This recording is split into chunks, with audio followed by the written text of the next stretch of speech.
UFC 298, just wrapped up. I just finished watching the fights. And yeah, man, we're going to start from the core main event. The core main event, fight of the night, in my opinion, delivered. Paulo Costa takes an L. Takes an L again. He got punished. And guess what? We were reacting to everything that happened during fight week. And guess what? Let's get to it. Paulo Costa versus Robert Whittaker.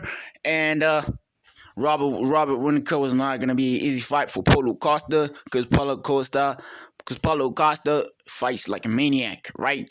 And guess what? He almost took him out in that first round. He almost took him out. And when he almost took him out, and guess what? It was too late in the clock. He needed some more time to finish Rob. Because turns out when Rob gets caught with a clean shot, he goes down. He goes down. His chin is no more the same. He almost suffered what he suffered against fucking Israel Adesanya. The first fight, the first title defense that he lost that fight, and he delivered. I mean, he survived that first round, the last seconds of the first round, and he came in the second round, and he showed it that he's still the man in the middleweight division. Don't think he deserves a title shot just yet. I think he needs to fight. I think he needs to fight Sean Strickland for a title eliminator. Yeah. So next, let's talk about the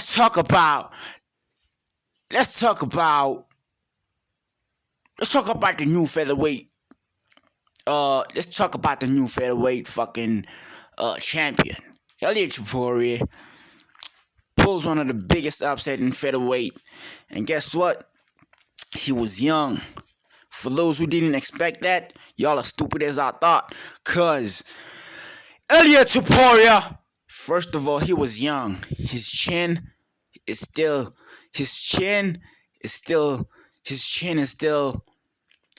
up there. His chin is still clean, right? And when it comes to Volkanovski, Volk became greedy. Volkanovski became greedy. Greed fucking took over him. He was gonna be a long reigning featherweight champion. But guess what? He just got caught. He just got caught in the greed. Why am I talking about greed a lot? He fucked himself over against Islam Makhachev. The second fight. Took the fight in short notice for the company's benefit. And he's like, hey, I'm a company man. I'm gonna sacrifice. I'm gonna sacrifice fighting one of the best lightweight champions and the product of Habib. On top of that, and guess what? He fucking took an L. And when he took an L, he took an L badly. That's where his downfall started. I didn't want to say during fight week because he was capable of proving everybody wrong that he still got it at featherweight, and he was undefeated, I think, at featherweight. And guess what? Elliot Topuria takes his fucking O. Elliot Topuria takes his fucking O in featherweight. And guess what? It's the same thing that happened to Izzy. They took a Brazilian fighter that beat him in the past, and guess what? Put him in the fucking octagon with him, and he took Israel Adesanya's O. And guess what, man? Those fucking Australian fighters need to switch camps. Henry Cejudo was saying some shit like this. He was talking about they need to change how they fight. They need to change camps, not necessarily leave kickboxing, but they need to watch out. They need to watch out for they need to watch out for the new and up and coming talent that is coming to take over. Dricus Du Plessis is the new middleweight champion. In featherweight, Ilia Topuria is now the new featherweight champion. And guess what? These two guys were capable of fucking. These two guys were capable of fucking taking over the middleweight division and the featherweight division, but their style of fighting, they have figured it out a long time ago. Kickboxing didn't do them no justice. This is no attack to kickboxing, but Henry Cejudo, I remember him saying this, that these guys need to switch camps. Of course, they go around the world and then they train, but Ilia Topuria is young. You have to know how to survive those early rounds. And the commentary was fucking biased, talking about he's experienced, this and that. But Ilia Topuria was gonna go on for 5 rounds, and he was gonna eventually catch him, because we're reacting, right? He's gonna eventually catch Volkanovski, and he was gonna go down. So at the end of the day, the featherweight division is wide open right now.